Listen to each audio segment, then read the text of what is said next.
మీ కుటుంబ శాంతి, ఆరోగ్యం, ఆర్థిక అభివృద్ధి కోసం రుద్రాక్ష మహాపూజలో తప్పక పాల్గొనండి. ఇప్పుడే నమోదు చేసుకోండి.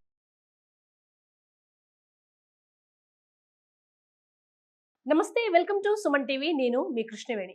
ఈ జూన్ నెల 1వ తేదీ నుంచి 30వ తేదీ వరకు మేషరాశి నుంచి మీనరాశి వారు అనగా ద్వాదశ రాశుల వారికి ఎలా ఉండబోతోంది, పరిహారాలు ఏంటి, ఈ అంశాన్ని వివరించడానికి ఈరోజు మనతో పాటు ఉన్నారు ప్రముఖ జ్యోతిష్య మరియు మంత్రశాస్త్ర పండితులు, ఆధ్యాత్మికవేత్త బ్రహ్మశ్రీ కొండవీటి దత్తాత్రేయ శర్మ గారు. గురువు గారితో మాట్లాడదాం. గురువు గారు నమస్కారం. నమస్కారం. గురువు గారు, మేషరాశి నుంచి మీనరాశి వరకు ఈ జూన్ నెల మొత్తం వారికి ఎలా ఉండబోతోంది, పరిహారాలు ఏంటి? శ్రీ మహాగణాధిపతయే నమః.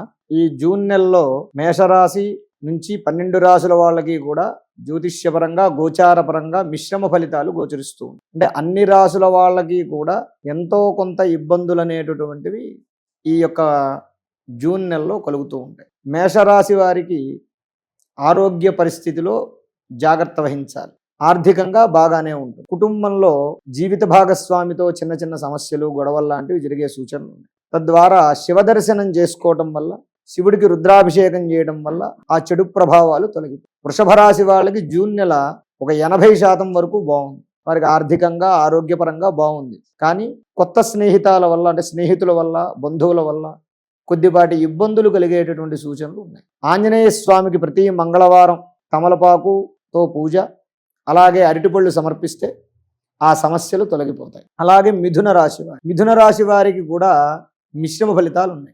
ఆర్థికంగాను అలాగే ఆరోగ్యపరంగాను చిన్న చిన్న సమస్యలు లాంటివి ఉంటూనే ఉంది. ప్రధానంగా వీరు కొద్దిగా కోపం తగ్గించుకోవాలి ఈ నెల. ఎందుకంటే మాట వల్ల, వారి యొక్క ప్రవర్తన వల్ల లేనిపోని సమస్యలు తెచ్చుకునేటటువంటి సూచన మిథున రాశి వారికి గోచరిస్తుంది. కాబట్టి వారు గణపతికి ప్రతిరోజు ఒక 4 ప్రదక్షిణాలు చేసి గణపతి దర్శనం చేసుకోవడం వల్ల, గణపతి యొక్క అనుగ్రహం వల్ల ఆ కోపం నియంత్రణలోకి వచ్చి అనుకున్న పనులు జరుగుతాయి. ఆర్థికంగా, ఆరోగ్యపరంగా బాగుంది. కర్కాటక రాశి వారికి గురుడు కర్కాటక రాశిలోకి వస్తాడు. తద్వారా గురుడు యొక్క అనుగ్రహం వల్ల శుభాలు కలుగుతాయి, శుభవార్తలు వింటారు. కాకపోతే మానసిక ప్రశాంతత అనేది కొద్దిగా తక్కువగా ఉంది. కాబట్టి ప్రతి సోమవారం సాయంత్రం పూట శివదర్శనం చేసుకోవటం వల్ల ఆ మానసిక ప్రశాంతత అనేది కలుగుతుంది. మెంటల్ టెన్షన్లు తొలగిపోతాయి. సింహరాశి వారు, వీరికి ఈ సింహరాశి వారికి ఏంటయ్యా అంటే గురుడు వ్యయంలో పడతాడు. గురుడు వ్యయంలో పడటం వల్ల జూన్ నెలలో శుభకార్యముల ద్వారా కానివ్వండి, లేదా ఏదైనా వస్తువులు కానీ ఇతరత్ర స్థలాలు కానీ కొనుగోలు వల్ల ఆర్థిక ఖర్చు, కొద్దిగా డబ్బు ఖర్చు ఎక్కువ అవుతుంది అన్నమాట. శుభపరంగానే అవుతుంది. అంటే అది ధర్మంగానే డబ్బు ఖర్చు అవుతుంది, మంచి పనికే ఖర్చు అవుతుంది. తద్వారా ఆరోగ్యపరంగా కూడా కొద్దిగా సింహరాశి వాళ్ళు జాగ్రత్త వహించాలి. ఎందుకంటే అష్టమశని ఉన్నాడు కాబట్టి అష్టమశని ఉన్నప్పుడు ఆరోగ్యం కొద్దిగా జాగ్రత్తగా చూసుకుంటూ ఉండాలి. శనికి శనివారాలప్పుడు తైలాభిషేకం చేయించడం, గురువారం అప్పుడు ఆవులకి శనగలు పెట్టడం వల్ల ఈ ఆర్థికపరమైన, ఆరోగ్యపరమైనటువంటి నియంత్రణ అనేటటువంటిది వారికి లభిస్తుంది. సింహరాశి తర్వాత కన్యారాశి. ఈ కన్యారాశి వారికి ఈ నెలంతా కూడా చాలా బాగుంది. లేనిపోని సమస్యలు కావాలని తెచ్చి నెత్తి మీద పెట్టుకుంటారు తప్ప జాతకరీత్యా, గోచార రీత్యా ఈ సంవత్సరం, అంటే ఈ నెల, జూన్ నెల అంతా కూడా వారికి బాగానే ఉంది. వీరు సుబ్రహ్మణ్య స్వామికి ప్రతి మంగళవారం వెళ్ళి సుబ్రహ్మణ్య స్వామి దర్శనం చేసుకోవడం వల్ల కోపాన్ని, ఆలోచనని నియంత్రణలోకి తెచ్చుకుని తద్వారా వచ్చేటటువంటి సమస్యల నుండి వారు బయటపడేటటువంటి సూచనలు. తర్వాత తులారాశి. వీరికి ఈ సంవత్సరం అంతా బాగానే ఉంది, అలాగే ఈ నెల కూడా బాగానే ఉంది. కాకపోతే ఆడంబరమైనటువంటి ఆలోచనలు చేయకూడదు. రూపాయి ఖర్చు పెట్టే దగ్గర నేను నా స్టేటస్ అని 10 రూపాయలు ఖర్చు పెడతాను అని అహంకారము, ఆడంబరము చూపించకుండా ఉంటే ఈ నెలంతా కూడా వారికి చాలా బాగుంది. తద్వారా మహాలక్ష్మీదేవి యొక్క స్తోత్రం రోజు పారాయణం చేయడం వల్ల వారికి శుభం కలుగుతుంది. తర్వాత వృశ్చిక రాశి. ఈ వృశ్చిక రాశి వారికి కూడా మేషరాశి వాళ్ళలాగానే ఆరోగ్యపరంగా చిన్న చిన్న సమస్యలు అనేవి ఉంటాయి.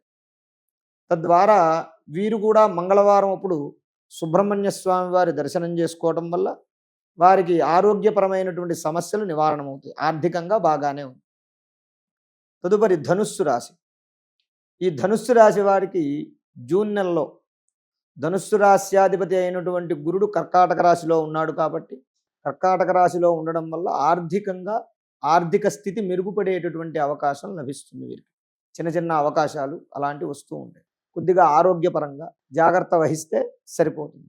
అలాగే వీరు గురువారాలప్పుడు దక్షిణామూర్తి స్తోత్రాన్ని పారాయణం చేస్తూ దత్తాత్రేయ స్వామి వారి గుడికి వెళ్ళి శనగలు నివేదన చేసి భక్తులకు పంచిపెడితే అప్పుడు ఆర్థికపరమైనటువంటి సమస్యలు నివారణమవుతాయి, ఆరోగ్యంగా కూడా బాగుంటుంది. ధనుస్సు తర్వాత మకర రాశి. ఈ మకర రాశి వారికి శని అధిష్టాన దేవత. ఈ శని వీరికి తృతీయంలో ఉన్నారు, అంటే 3వ స్థానంలో ఉన్నారు. కాబట్టి తోబుట్టువులు అంటే అన్నదమ్ములు కానివ్వండి, అక్క చెల్లెళ్ళు కానీ వీళ్ళతోటి చిన్న చిన్న సమస్యలు లాంటివి ఈ నెలలో కలిగే సూచనలు ఉన్నాయి కొన్ని. తర్వాత కుటుంబ పరంగా కొన్ని తీసుకునేటటువంటి ఆలోచనలు వారిని ఇబ్బంది పెట్టే సూచనలు ఉంటాయి.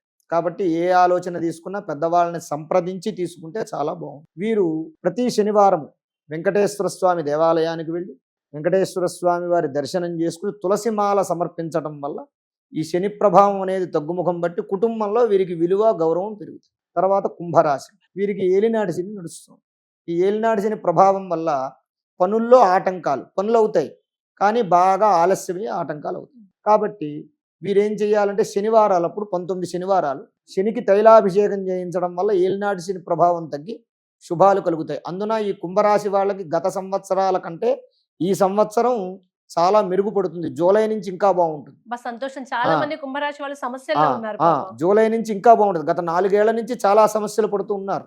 3 ఏళ్ల నుంచి 4 ఏళ్ల నుంచి ఆర్థికంగా కానివ్వండి, కొంత ఎక్కువ ఒంటరి జీవితం అనుభవించే వాళ్ళు మాత్రం చాలా ఎక్కువగా ఇబ్బందులు పడుతూ ఉన్నారు. ఈ కుంభరాశి వాళ్ళు జూలై నుంచి బాగుంటుంది. వారేమీ ఆలోచించక్కర్లేదు. వారు శనికి తైలాభిషేకం చేయించుకోవడం వల్ల ఆ ప్రభావం తగ్గుముఖం పడుతుంది. తర్వాత మీనరాశి. వీరికి ఉద్యోగ రీత్యా కానివ్వండి, వ్యాపార రీత్యా కానివ్వండి చిన్న చిన్న సమస్యలు వచ్చే సూచనలు ఉంటాయి. అధికారులతో కానివ్వండి లేదా తోటి వారితో కానివ్వండి కొద్దిగా జాగ్రత్తగా మాట్లాడటం చేయటం, జాగ్రత్తగా చేసుకోకపోతే వారు శత్రువులై వీరిని ఇబ్బంది పెట్టే సూచనలు ఉంటాయి. కాబట్టి వీరికి కూడా ఏలినాటి శని నడుస్తుంది మీనరాశి వారికి కూడా.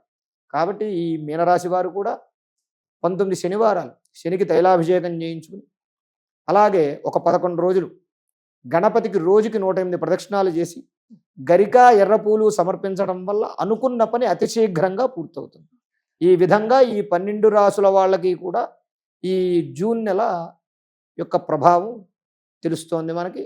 ఆ పరిహారాలు చేసుకున్నటువంటిది అయితే వారికి సర్వదా శుభం కలుగుతుంది. ధన్యవాదాలు గురువు గారు. ధన్యవాదాలమ్మా. ద్వాదశ రాశుల వారి ఫలితాల్ని అలాగే పరిహారాల్ని కూడా చాలా సులభంగా సులువుగా వివరించినందుకు మరొకసారి ధన్యవాదాలు.